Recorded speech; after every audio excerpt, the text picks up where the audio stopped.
This is the Wealthy Wednesday radio show with your host, Lucy McMonagle, a money manifestor, coach, and public speaker who's on a mission to helping you create more wealth in your life and business. This show will inspire and empower you with various topics and has expert guests. Let's welcome your host, Lucy McMonagle. Welcome to the Wealthy Wednesday radio show. This is your host, Lucy McMonagle, and I am so incredibly honored and blessed. You are listening to the Wealthy Wednesday radio show. I'm an abundance breakthrough coach, author, and public speaker, and this show is for ambitious, professional, and entrepreneurial women that truly have a desire in their heart to make an impact on the world, and they're interested in using financial freedom as a means to make a difference on a global level and in their personal level. We have expert guests today, and we have a phenomenal guest, and I'm so excited. But before we get to our guest, please go to our Facebook page at facebook.com/Wealthy Wednesday Radio and like our Facebook page. Today, let me tell you about our phenomenal guest. I am so incredibly passionate and excited that we have Julian B. Kiganda, and she is a dynamic writer, a speaker, teacher, and creative consultant. She is the founder of Bold and Fearless, a lifestyle brand and online magazine for professional women of Africa, and she is co-authored and published her very first book, the highly acclaimed, entitled Whose Shoes Are You Wearing? 12 Steps to Uncovering the woman you really want to be. So let's give a warm welcome for Julian. Welcome to the show, Julian. Thank you. It's great to be here, Lucy. Oh, I am so excited, and you are so incredibly passionate with your mission and bringing women to uncovering who they truly want to be, because that has been something that women sometimes lose who they are in the process of growing up and raising their family. And we are so nurturing, we are so loving, we're so giving that sometimes we give so much that we forget who we were originally. That is so true. I absolutely agree with you on that. And that's one of the reasons I'm so passionate about it. Yes, so thank you for being on the Wealthy Wednesday radio show. Now, you are a multi-passionate entrepreneur, and you specialize in transforming the lives, and you use brand, and your purpose is to help other women to find and live out their own purpose. So what has been one of the most rewarding things about starting your business?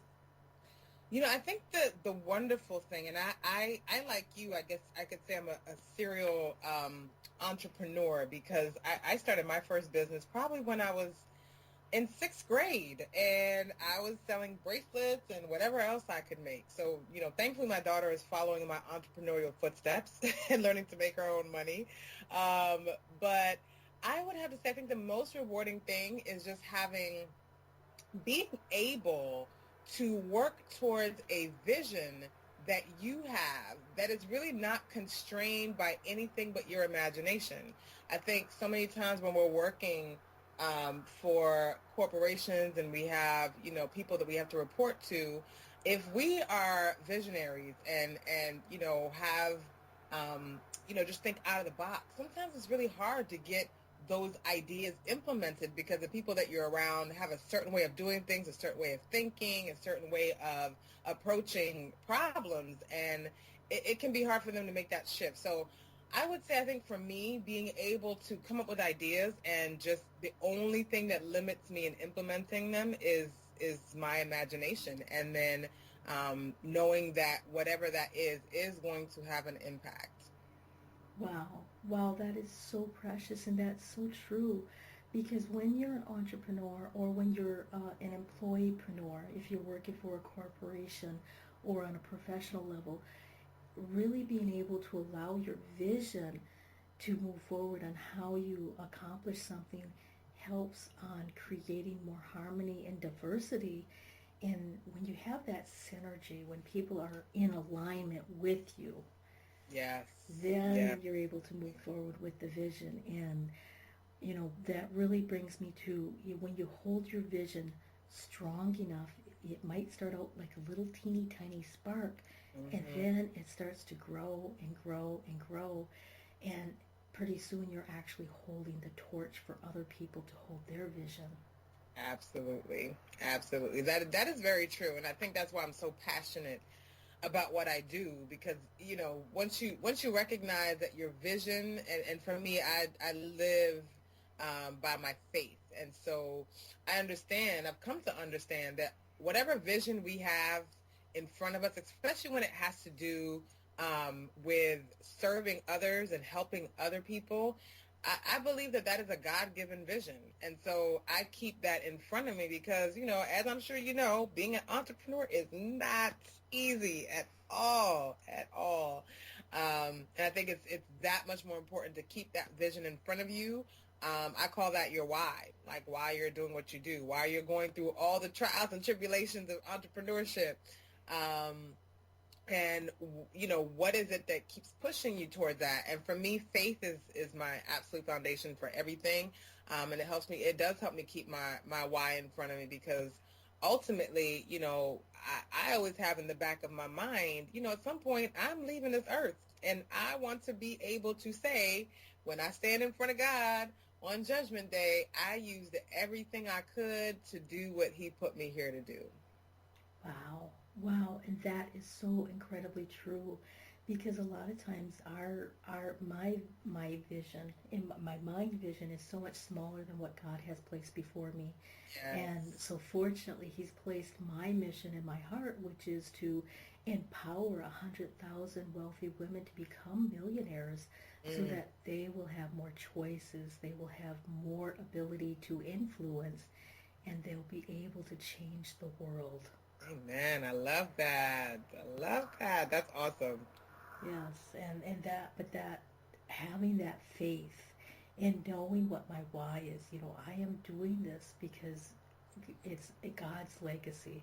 And no, Yes. we're not a radio show, so I wanted to make sure that some of the audiences that might have just started listening to us are like, I thought this was for entrepreneurs. Right, But right. really having a strong why, whether it's faith-based or having a strong why in your belief system, or maybe you want to leave a legacy for your children, your family, your grandchildren. Having your why is so important on why you do what you do, and why do you want to have wealth, or why do you want to have this?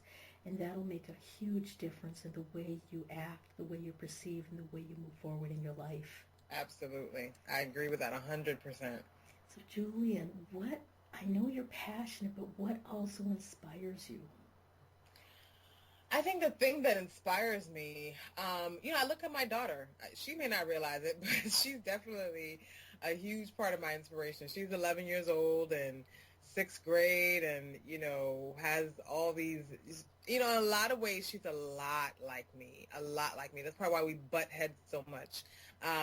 But she's extremely creative. She's very much a visionary, very much she likes being in leadership roles. And I like to think that, I'm setting the example for her, where she feels like, the only thing that limits her is her imagination.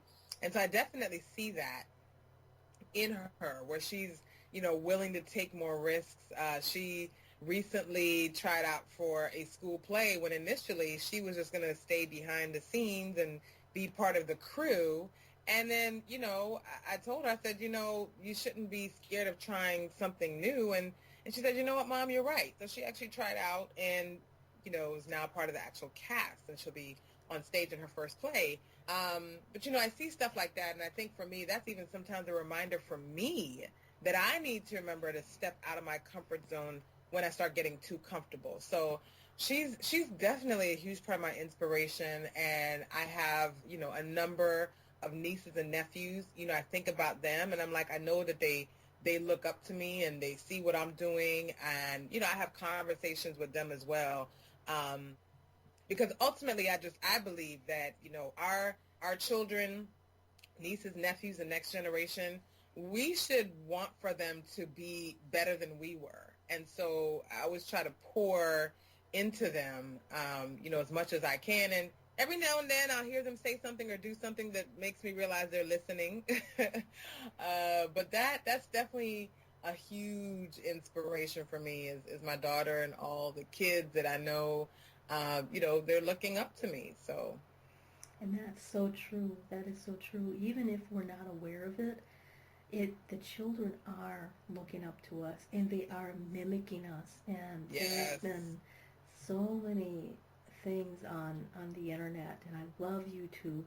And you'll literally see glimpses in public where like the little girl is following the mom or the little boy is following the dad, and they're trying to mimic the same steps, the same body movements, and it's kind of like a love language when you mimic other people. Yes, you're right. So, It is. being aware that even if you don't believe anybody's watching you, there's people who are paying attention to you.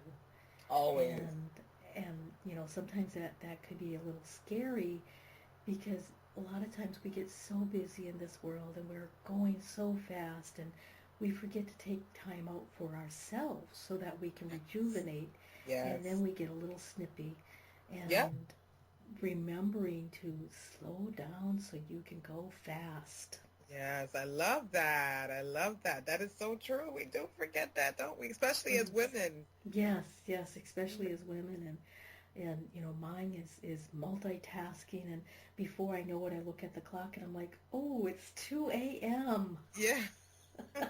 Oops, I should probably get to bed because I have to get up by 7 or 8. Yeah, I know the feeling 'cause I just lived that last night, but yes, I totally understand. Yes, exactly. Me too. I just lived that last night also. Yeah. We were in sync already. Well, I do believe that you attract what you are, so I'm not surprised by that at all. That's true. I do believe that too. So what do you think is the most important trait to have when you're building a business or building a brand? I really think, I guess two combined in one, I think it's resiliency and fearlessness. And, they're definitely related because what we don't learn, nobody teaches you in school that when you become an entrepreneur, you're going to fail more often than you succeed. Like, nobody tells you that. So I think in business, especially for those who are new entrepreneurs just starting out, we sometimes have unrealistic expectations. And so when things don't work out the way we thought they would, we're quick to give up because nobody told us that failure was a part of the process of building an enterprise. And so I think that the most important thing that I have learned is, when something doesn't work out, figure out something else, try again. There's a great quote. I actually just shared this with my class today. I teach marketing at Bowie State University in Maryland, and I shared with them a quote that says, the measure of success is not how, I forgot how fast you rise or how high you rise, but how quickly you can bounce back after you've fallen. And I think that is so true. I don't think we talk enough about failure. We hear so much in magazines and on television and on social media and, whatever we're reading online about all the success that people are having, but we never really hear as much about all the failures they had to have before they got to that level of success. And I think we do ourselves and one another a disservice. And I think I see that in this generation, this younger generation, where it's a microwave generation. They all they see is success stories, and they think, oh, well, all I got to do is this one thing, and I'm going to be successful overnight. And I think we need to understand that there's no such thing as an overnight success, that really overnight successes happen over the course of years, And so I think you have to be resilient and understand that failure is a part of building a business. And then I think you just, hand in hand with that is being fearless. because I say that you can't have faith without fear. Because if you didn't have fear, you wouldn't need faith. And so you have to have faith in, the vision, faith in your own, you have to have faith in your own abilities. I mean, being an entrepreneur and a successful one, it's 90% mindset. It is 90% mindset. And so part of that mindset needs to be, okay, well, I feel the fear, but I'm going to do it anyway. And my sister and I talk about doing it afraid in our book, Whose Shoes Are You Wearing? We have a whole chapter. In fact, the last chapter of the book is called Do It Afraid, because we recognize that so many of us, and again, especially as women, we get stuck in our own minds, and it becomes analysis paralysis, and we think too much and plan too much, and all these doubts overtake us, and then we never actually get to the implementation stage. And so one of those things that drives me when I start feeling that fear is going back to, okay, well, my purpose isn't about me, number one, but then number two, who is missing out on walking in their purpose, on walking in their gift, because I didn't use my gift to help them get there. So I think at the end of the day, as entrepreneurs, we're called to be problem solvers. And to be a good problem solver, you got to learn how to kind of get out of your own head sometimes, and just realize that failure is part of the process of building a successful business, and then just embrace that and keep fearlessly moving forward. That's so true. That's so true. And really, telling yourself that, hey, I recognize that I have fear, but I'm going to do it anyway. And, a lot of times I tell myself I'm going to do it anyway, and it's going to be okay. Yes. Even if we fall down, we learned something from that. We learned something from the failure. We learned not to do it that way. Yes. If there's truly something that you want, always start out with, what's the 3 different ways that I can accomplish this? Mm-hmm. And then go from there. And if the first 3 ways do not work, continue. Think of Thomas Edison. I think he tried the light bulb, over 1,000 times before he found one that worked to his satisfaction. So yes, that's so true. And that's, again, I think that's the part we always hear he invented the light bulb, but you don't hear as often that it took him that many tries to get there. Exactly. Yeah. And even his entrepreneurship friends, I believe it was Henry Ford. He told him to give it up. That's interesting. I didn't know that. So now don't quote me precisely, but I know he was told that it was never going to work, and use the old system, and we're good with the way it is, and a lot of people balk to change, but they were entrepreneurs themselves that actually changed the world. Yeah. And it's really amazing in looking at the persistence and looking at having the, I call it tenacity to move forward, and looking fear in the eye. And for me, what I do to stretch my fear muscles is I will do things that are completely out of my comfort zone. Yes. And huge. Yes, not just outside of my comfort zone just a little bit, but kind of like in the zone that I would consider I would never ever do that. That would be like my die zone. And it can be something as simple as putting on really funky fingernail polish. Right. That, it's like I've never wore blue polish before because it's just not me. Yes. But I have blue polish on this week because that was a part of my stretching my fear muscle. Yes. And that's the thing. I think sometimes we think that we have to do something extremely drastic to get out of our comfort zones, and sometimes we do.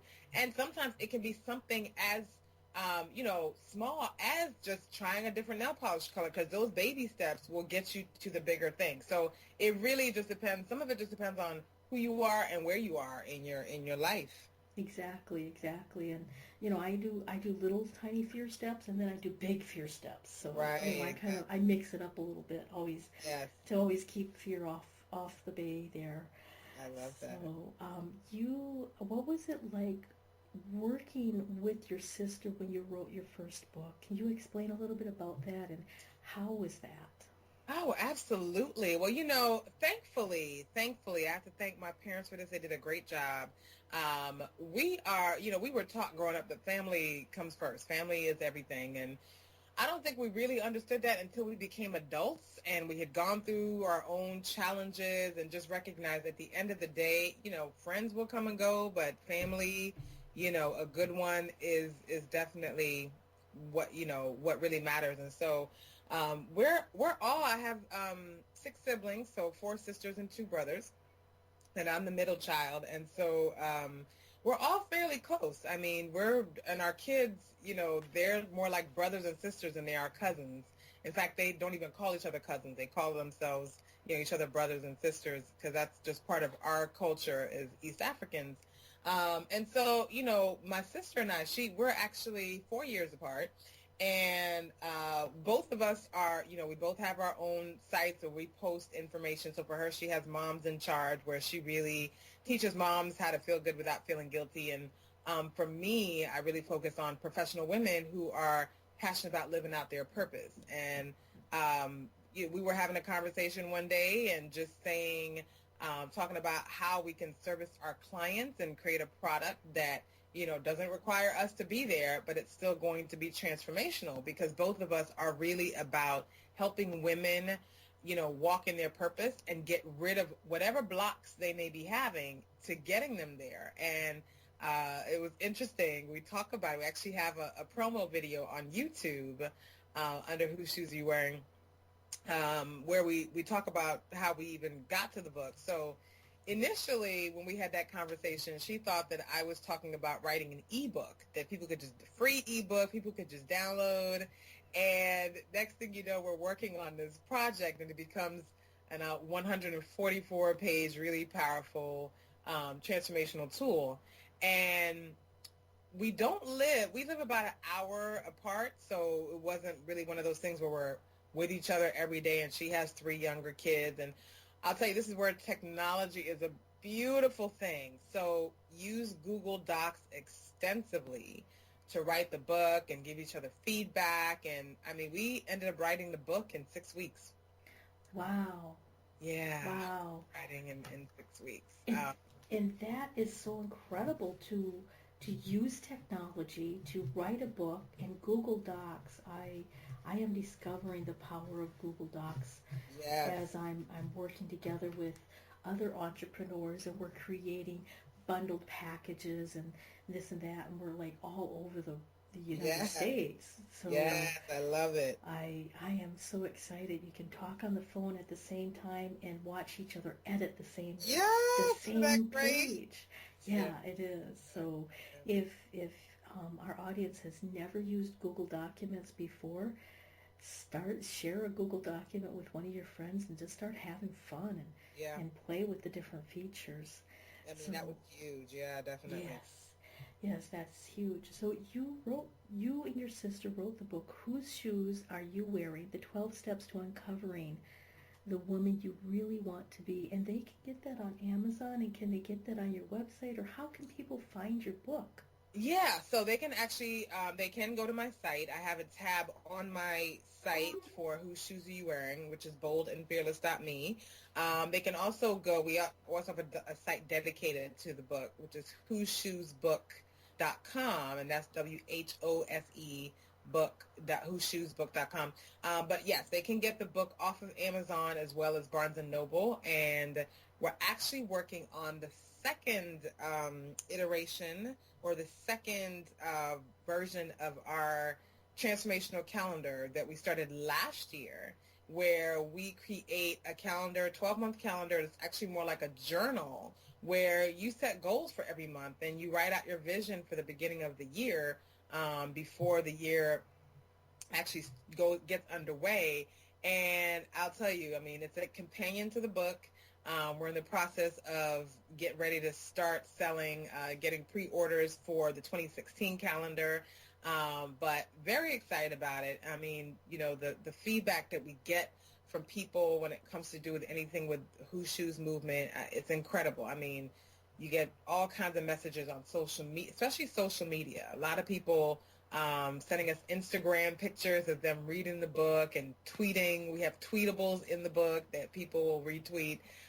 So it's been really amazing. It's been really amazing. But yes, the book is definitely available on Amazon and Barnes & Noble. Oh, that's fabulous. That's fabulous. And we're going to be getting ready to honor our sponsors in just a few moments, but I wanted to make sure that our audience knows that you also have a free ebook available for them, and it's the 5 Keys to Dramatically Transforming Your Life. Yes. And they can get that on your website, which is boldandfearless.me. Yep. And I'm going to spell that out just in case somebody is driving, or somebody is writing this down. It's BOLDANDFEARLESS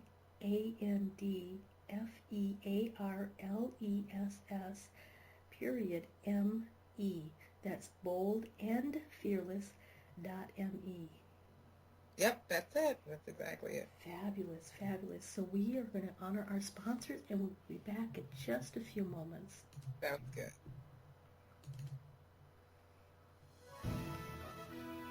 Be you to the fullest.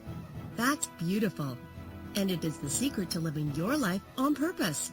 But so many people suffer, not knowing who they are and what they are here for, because of the ongoing influences shooting all over us.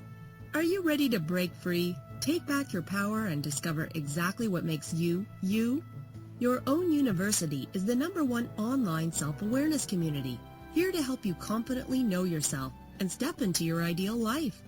Our directory is full of highly qualified personal coaches that have helped over 100,000 women from all over the world transform their lives inside and out. Come fall in love with yourself and discover true fulfillment at yourownuniversity.com.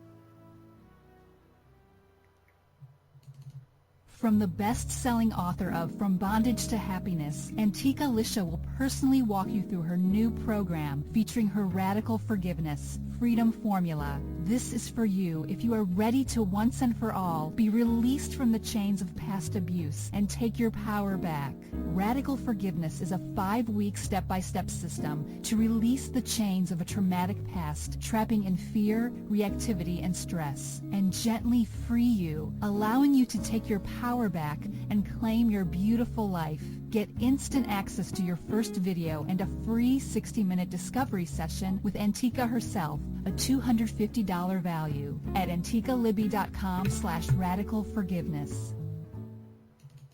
The It's Your Turn radio show with Denise Dominguez is on every Thursday at 6 p.m. Eastern. Join Denise Dominguez, an empowerment and relationship coach, as she invites experts on for interviews and how they help women with their knowledge and expertise to break through that stuck space you're in. You'll learn tools and techniques to move forward in life with confidence and clarity that Denise will share with you. Listen every Thursday at 6 p.m. Eastern by going to blogtalkradio.com/yourownuniversityradio.com. The It's Your Turn radio show with Denise Dominguez. Lucy McMonigle is an abundance breakthrough success coach, enabling ambitious women just like you to increase your income, uncover your money saboteurs, and create more happiness in your life. Sign up for a complimentary abundance breakthrough session with Lucy at her website, lucymcmonagle.com. That's LucyMcMonagle.com. Remember to go to lucymcmonagle.com before this offer expires. The Wealthy Wednesday radio show is on every Wednesday at 5 p.m. Pacific Standard Time. Join me, Lucy McMonigle, an abundance breakthrough coach, author, and public speaker, as your host, as I interview expert guests that will inspire and empower you. Listen every Wednesday or catch the archived shows by going to Blog Talk Radio /Ambitious Women Unite Radio. That's blogtalkradio.com/ambitious women unite radio. Join me, your host, Lucy McMonagle, for the Wealthy Wednesday radio show every Wednesday. Welcome back to the Wealthy Wednesday radio show. This is your host, Lucy McMonagle. I am an abundance breakthrough success coach, an author, and a public speaker, and I am really excited that you are with us today. We have an incredible and phenomenal guest, Julian B. Kiganda, and she is a public speaker, a mentor, and has been invited to present at the United Nations, World Bank, Howard University, and Georgetown University, among many others. She has Bold and Fearless.me, and she's also one of the authors for Whose Shoes Are You Wearing? The 12 Steps to Uncovering the Woman You Really Want to Be. Welcome back to the show, Julian. Thank you. It's great to be back. Oh, I am so excited. We have had such a phenomenal first half of the radio show, and if any of our audience missed how to stretch a little bit beyond your comfort zone and how to look at what your vision is and what is your why, go back to the first part of this radio show and listen from the beginning. So, Julia, you mentioned when we first started the radio show that you've been a serial entrepreneur and you started your first business when you were in 6th grade. But as an adult, as you started this one, Bold and Fearless.me, what was your first year like in business, and how were you able to find the strength to continue? That's actually an interesting question, because one of my students asked me that question today, so that must be like the question of the hour. And I'll talk about so I have a marketing and design firm that I had for 15 years before I started Bold and Fearless. So I'm going to talk about that and then really talk about how those two, kind of tie together. I actually started my first business as an entrepreneur, as a professional, when I was probably my 3rd year out of college, and I had actually always known that I wanted to have my own business. My parents were entrepreneurs, and I knew that I was going to be an entrepreneur. So I started my first business, and it was, the design, marketing, branding, and, what I found was the thing I think so many new entrepreneurs fall into is these unrealistic expectations. That, once you hang out your shingle and you let everybody know what you can do, your phone is going to be ringing off the hook. So that is very unrealistic, and I can tell you it did not happen for me. I think one of the mistakes that I made the first time was, not doing enough business development, because, sales are the lifeblood of a business. If you don't have sales, it's really a hobby. So I think learning from that, I didn't have a lot of sales. I did end up taking my former employer as one of my first clients. So that worked out great. And they were with me probably about 4 or 5 years after that, maybe a little bit longer.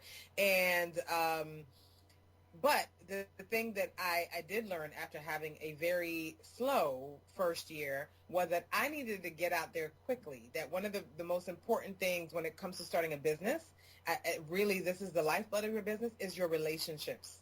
You need to be very focused on cultivating relationships and maintaining the ones that you already have. And I think this is where a lot of entrepreneurs can go wrong, because we get so focused on working in the business and doing the work, and I'm certainly guilty of this, that we forget we have to work on the business for it to succeed. And a large part of working on the business is going out there, networking, meeting new people, maintaining your relationships.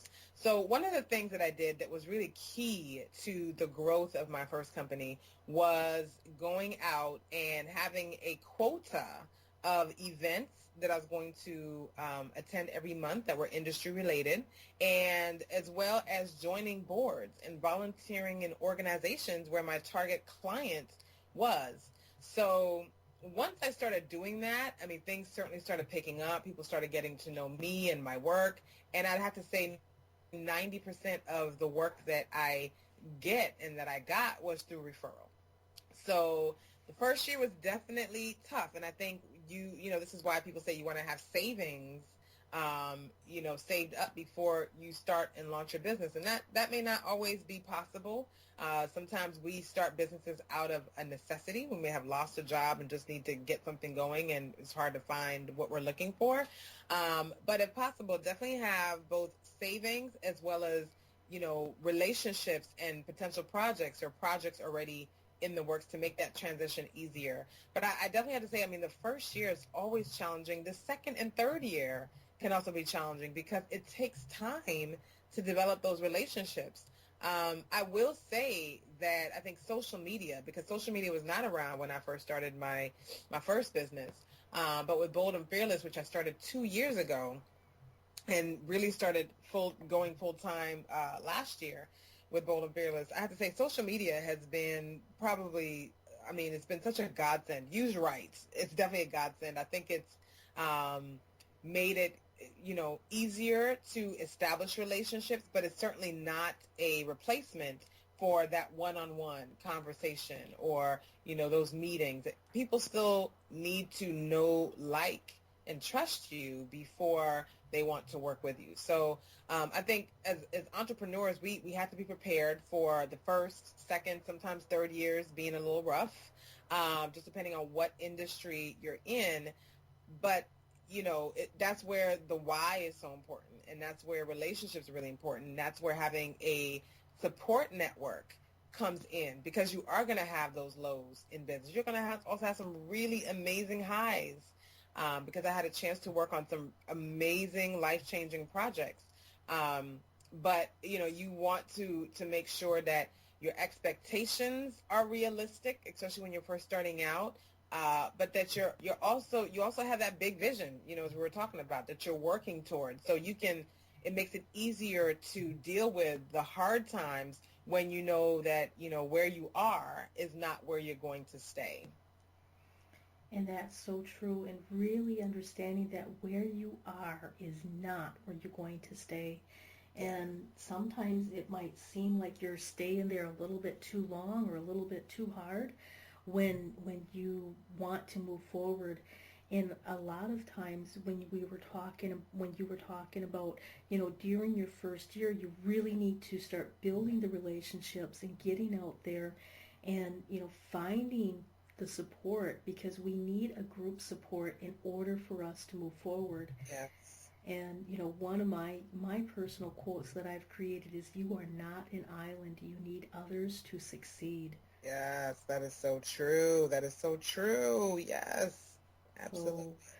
So it's really important, even if you consider yourself an introvert, it's always possible to be able to go out there and to network. And when you find people that understand you, when you find people that see your vision, your introvert starts becoming extrovert, because you start realizing, hey, I'm with my tribe, I'm with my family, yes. And I'm with those who are supporting me and moving forward.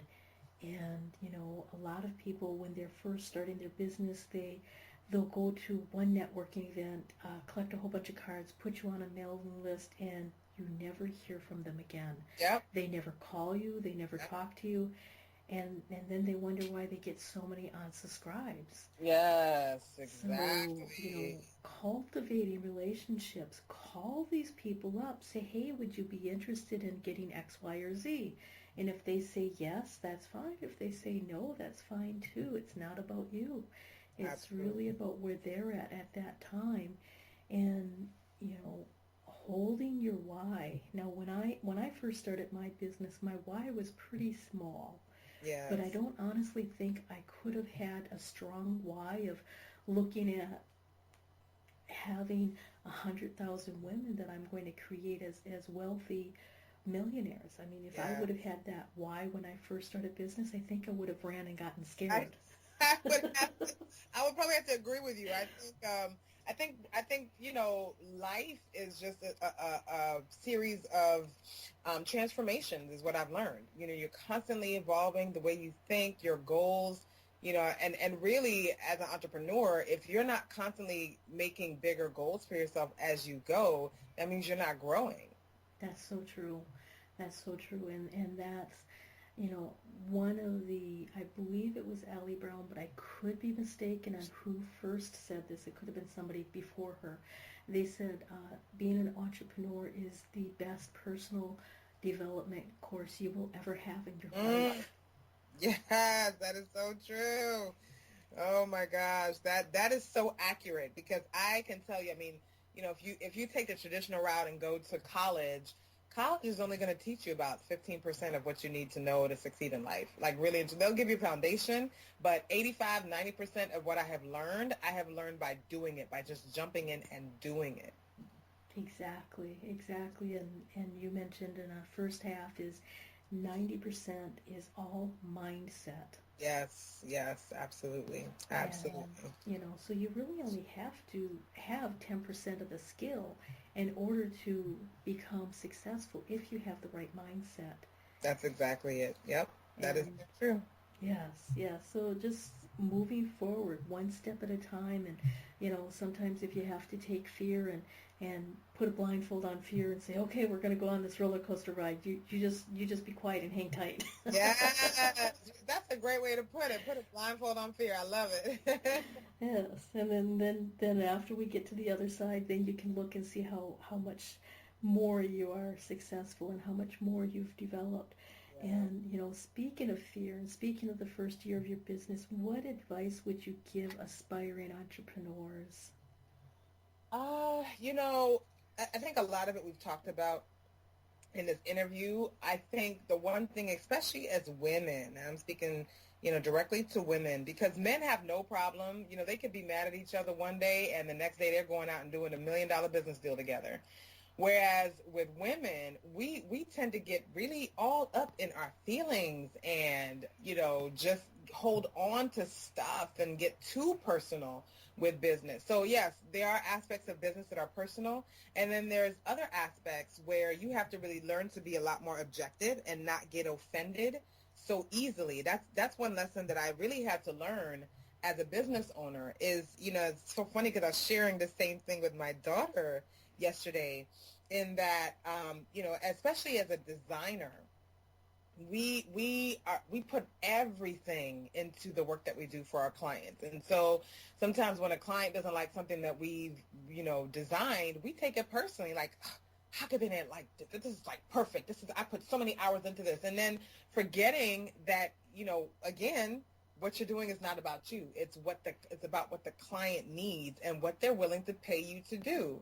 So one of my most important lessons that I learned early on was that I can't get too personal with my work. I mean, I should still put everything I have in it and over deliver, but then, don't take it personally and don't be offended if a client says, I'm not too crazy about this. Can we change this? Because at the end of the day, it's about serving that client, that customer, whatever it is that you're doing. So I think that's one. I think two, and again, this is as women, because I've seen this happen, and I have had to learn how to mitigate it and manage it in my own relationships.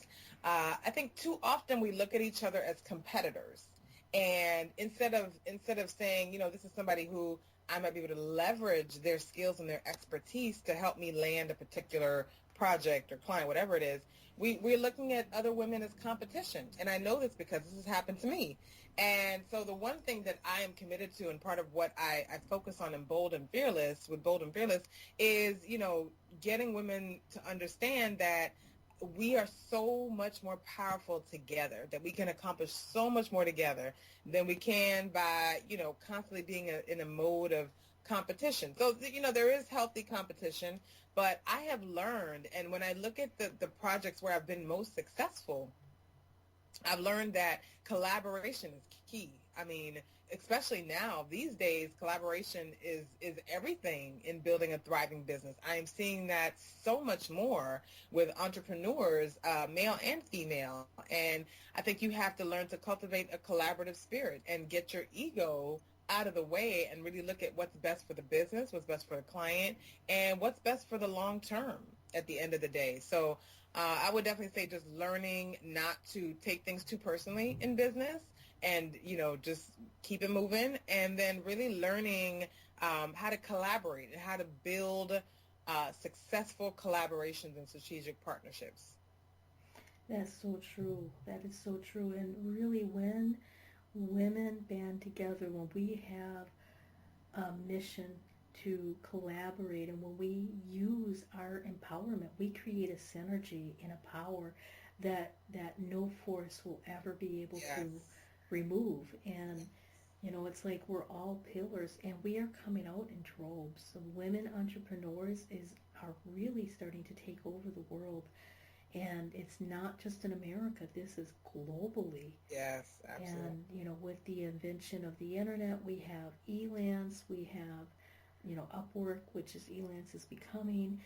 We have Fiverr. We have all kinds of places online where if you're just starting out, you just want a little side gig, you just want some extra cash, you've got a good talent, you're able to do it. If you have internet and a computer, you can start your own business. Yep. Now, not that it's going to be very, very successful the very first year, because you still have to network, you still have to reach out. And, right now I'm in a group collaboration for being a co-editor of 2 different books. And, it's been a collaboration for really being able to put all of our skills and all of our talents together to collaborate on creating, co-author books and, co-author media. So that's very important as an aspiring entrepreneur to look at your fellow mates, your brothers and your sisters, or your tribe, or however you call it, your support system, and really find out who has a similar vision, or even if they have a vision to, common thread, you and I both have a vision to empowering women. Yep. I mean, that's our common thread, and I am finding other beautiful and incredible entrepreneurs that's our common thread. And, choosing the platform, how are you going to get your message out? I use public speaking to get my message out. That's been a very powerful way for me to reach my tribe and to reach other people. What are some of the platforms that you use to get your message out, and how could an aspiring entrepreneur be able to use that for them? I would say social media is by far probably the platform where I can have the most reach and the least expensive to really build my tribe, so to speak, and my audience and my network. But, as I said earlier, there's nothing that replaces physical one-on-one contact. And one of my favorite ways that I started this year is hosting Bold and Fearless events. And so this past May of 2015, I launched Bold and Fearless Fridays, where I host, an event, and pretty much every woman is welcome. And the reason why I established these events was, one, I did want to build a bigger audience offline, but then two, in the Washington, D.C. area where I live, I'm not sure where it is everywhere else, but I know in D.C., when you go to networking events, it can be very impersonal. It's about who you know, how much you make, where do you work, what's your title, what can you do for me? And I wanted to create an environment for women where they felt safe and where they felt that they could really network with one another, and not in the typical way of networking, but really more connecting than networking, because I believe that connecting has to happen before this person even wants to become part of your network. So started hosting these events, and for everyone, have a really amazing speaker speak on this, particular topic. And I tell you, every single one, and it's one of those things that took me out of my comfort zone, because I'm like, oh my gosh, I got to do this every month. Like, it's a lot. So it took me out of my comfort zone, but I had to keep reminding myself that it wasn't about me. And, every single one that we have done, we have had women crying. We've had them having breakthroughs. We've had them just connecting with other women who were like-minded. And that was a big part of it as well was connecting with women who are also purpose-driven, who were passionate about, walking in that purpose. But we've had some amazing breakthroughs, which you can't have anywhere but in person, and just really being able to connect with women. So for me, the social media and then actual events, that's a great way to really connect. So those two platforms have been amazing for just growing the Bold and Fearless audience. Wow, fabulous. We have just about 10 minutes left for the Wealthy Wednesday radio show.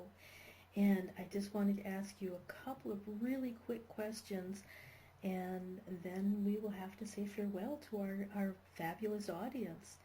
Awesome. So what's next for you?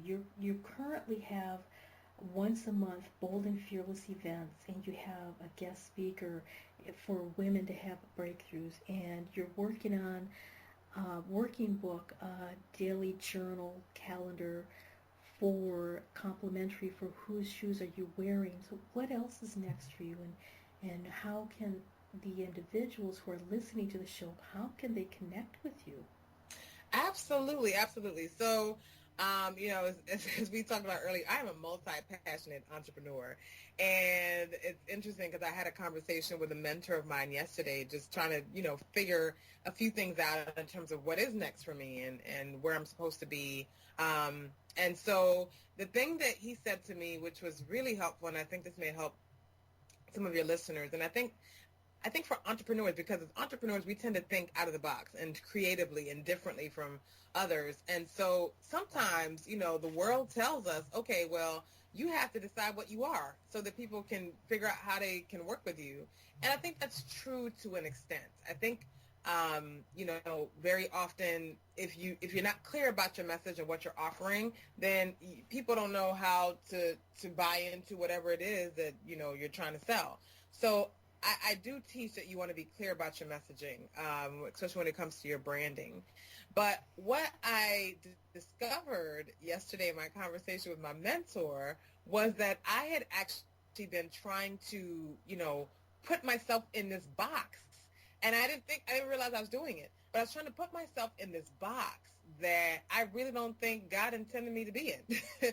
So, when I closed down my design and marketing firm last year to focus on Bold and Fearless, I decided, okay, I'm not taking on any more design projects. I will still teach, about branding. I will help people with their brand strategy and all that good stuff, but I'm not doing any more design whatsoever. So I turned down several projects. I would tell people, no, don't bring me any design projects. But then I started getting people, like, on a regular basis, people who didn't even know that I did design, just contacting me and saying, oh, I heard from somebody this is what you do. And I've learned that when something keeps coming up, and this is in life, in your personal or professional life, when something keeps coming up, it probably means you should be paying attention to that. So in my conversation yesterday with my mentor, he helped me understand that, you know what, everything that I did before is still a part of me, and that I don't have to pick and choose because it all comes down to the same purpose. It's helping people transform their lives, whether that's through their personal life or through their brand and their business, but that I don't have to choose, and I don't have to cut off a part of myself that is just part of who I am and what I do. So I say that because I think sometimes when we are trying to figure out what it is that we're supposed to be doing, we can try to narrow too much, or try to put ourselves into this box and then not realize that that's just a part of who we are, that we don't have to cut that off altogether, but rather how do you incorporate it into whatever it is that you're already doing, and how does it fit into the brand that you are establishing. So I hope that helps someone, because I know that it was an aha moment for me, not realizing that I had just totally cut that part of myself off. And I'm like, why did I do that? But it was just because I thought that I was supposed to be going on to something completely different and not realizing I could incorporate that part of me into what I'm doing now. So that'd be one, is just going back to offering design services when it makes sense, in addition to my brand strategy, and help people transform their lives and their brands through the services and the products that I offer through Bold and Fearless. And I actually have a couple of books that I'm working on, because that's one of the things that's near and dear to me is writing. So I have one book that actually came out of a trip that I took to South Africa in October, and started this Why I Love Africa campaign as part of that trip. I'm originally from East Africa. I was born in Uganda, but I've lived in the States for a very long time. And I've run into so many stereotypes about what people think Africa is about and how Africans are supposed to be. So I really wanted to launch this product and this project as a way to transform what people think of Africa. So the Why I Love Africa book will be coming out, and it's a crowdsourced book. So I'm collecting stories from people who, love Africa, whether or not they've even been to the continent before. They may love the music, the food, they may have friends, the clothing, the fashion, but really just painting a different picture. So I'm really excited about that.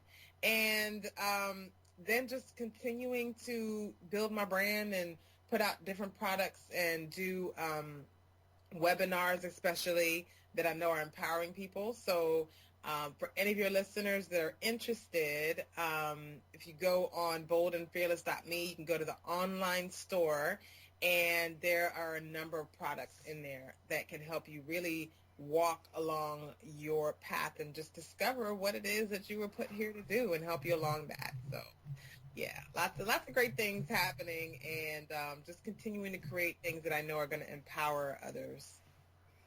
Wow, Julian, that is so incredible. So, make sure you go to her website at boldandfearless.me and check out her online store. Check out her free gift, her free ebook, and, go to Barnes & Noble or go to Amazon and get her book, Whose Shoes Are You Wearing? And really step into your purpose and step into what you were meant to do in this world. Welcome.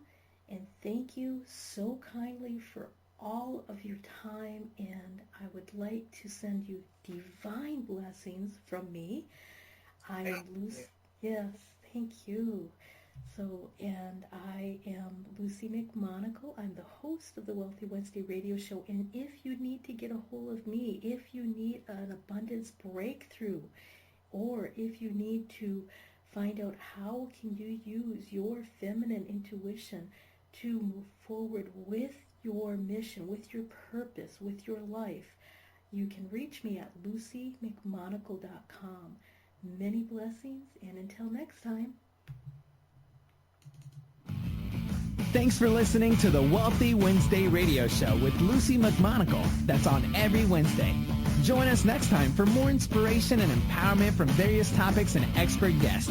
To personally contact Lucy McMonagle, visit LucyMcMonagle.com. That's LucyMcMonagle.com. Until next time, many blessings.